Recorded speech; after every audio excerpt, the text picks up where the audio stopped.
Hi guys, and welcome back to my channel. Today I'm going to be doing a review on Taran Wanderer, and I am very sad that I am getting to the end of the series because it has been such a fun ride.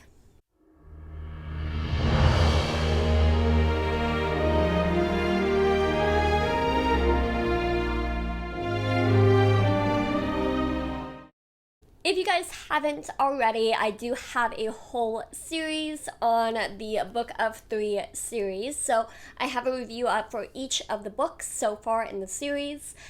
And so I recommend seeing all of those prior to seeing this one so you guys can kind of get caught up. But with that being said, I did finish Taran Wanderer in about a day. It's a very short book. It's about 200 pages. And I loved it, as with all the other books. I think this book hit differently. This book was completely different, in my opinion, than the previous books. It does start out as a classic adventure story with Taran and Gurgi going off on an adventure, and they are trying to find Taran's parentage. And the reason why they want to find his parentage is because Taran is in love with Eilonwy, and his ego or his pride cannot kind of put aside, like, if Eilonwy decided to marry him or to be with him, you know, if they were to fall in love and he's in love with her, he hopes that she feels the same way. So if they do decide to have a relationship, he wouldn't feel right about that relationship if he was not of noble blood. I don't think he deems himself worthy in his eyes to be with a princess if he is not of noble blood. No matter his character, if he does not have the blood, he does not deserve a princess. So that's kind of where his mind is. And so he goes on an adventure, and he is trying to find his parentage. And he goes to the witches that we saw in the Black Cauldron, I believe. And he goes to the witches, he asks them for some help, and they put him in the direction of the Mirror of, I have it right here. What is it called? Mirror of Lunette. I'm going to say it's L-L-U-N-E-T. I'm going to call it Lunette. Pardon me if I'm not saying it correctly. Which will show him who he really is. So he goes on this adventure, and he eventually kind of stumbles upon this. Number one, I loved how in this book it seemed like there was a lot of like mini adventures in one big adventure, and I loved that. He got to see his old friends, Fluter, Flam, and all of his little friends, and he runs into this warlock, or this wizard, who has taken the stone from Eilonwy's mother and has kind of corrupted its power, and has stolen it from the Fae. He confronts him, he wins the battle. I loved that. And then they kind of stumble upon this farmer who says that he is the father of Taran.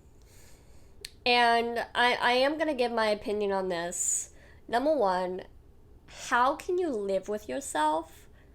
Like, why? Like, why would you lie about that? Why would you lie about that? It just blows my mind. He does give an explanation before he dies, but I was like, dude, why?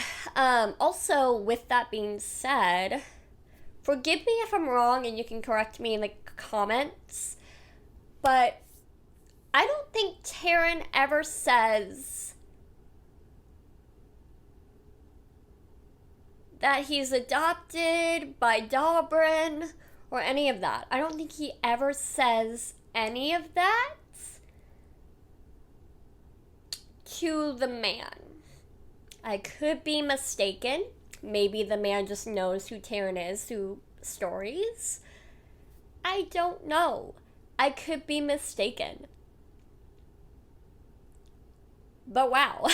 I can't believe this guy did that. So Taran actually gets really, really upset because he's not of noble blood. And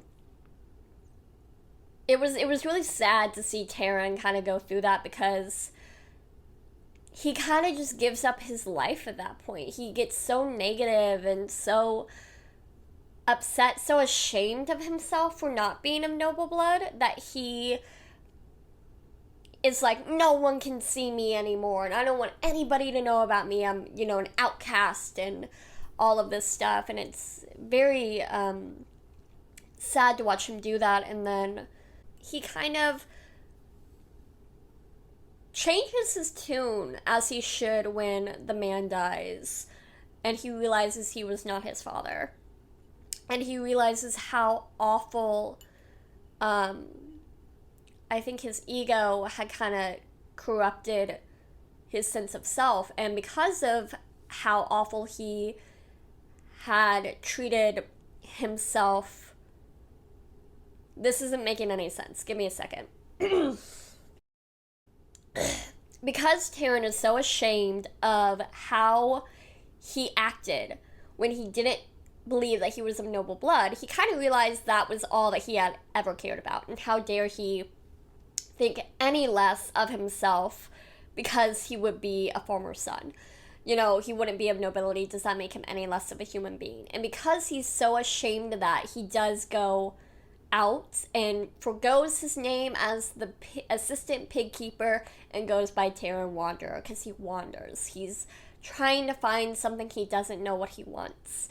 And he goes, and I love the growth that happens. I love each character he meets and how he learns something from them. And I found myself reading it with a smile. And he eventually learns,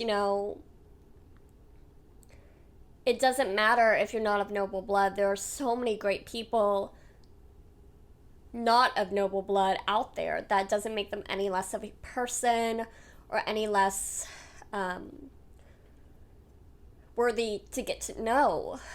And so he eventually ends up going to see the mirror of Lunette. Yes, Lunette. And he looks into the mirror, looks into the little pond, and he sees himself, just himself. And I almost cried at this part. You can't really cry at this part because action happens right after. Like, there's not really a lot of time to reflect. Haha, get it? Reflect. On the moment. But after Taran does, he, I would say he becomes a man. I think this story was such a story of him becoming a man, from being a boy to a man, and learning what life is really about. Learning better values. Becoming grounded almost. Becoming humble. It's not all about his ego anymore, which I love. So I love to see Taran kind of going from this cocky kid to, which is fine, he has these big dreams, and I'm not going to say don't go after those big dreams, but kind of getting put in your place of, it doesn't matter if you're not of noble blood. It doesn't matter if you're a king. You're still a good person, and you're still worthy of a good life. And at the end of the day, it's just a title. So my battery's dying, so I'll go ahead and wrap this up really quickly. But I loved this book. I cannot wait to see the next one. I found myself just smiling and realizing Taran has become a man, and I can't wait to see where his story goes in the last book in the series. I give it a 5 out of 5 stars. Actually, no, I don't give it a 5 out of 5. I give it a 4 out of 5 because to me it started a little bit slow. It didn't really capture my interest. So 4 out of 5 stars. I hope that you guys enjoyed this video. If you did, give it a thumbs up. I gotta go. My my camera is dying, but I will see you guys in my next one.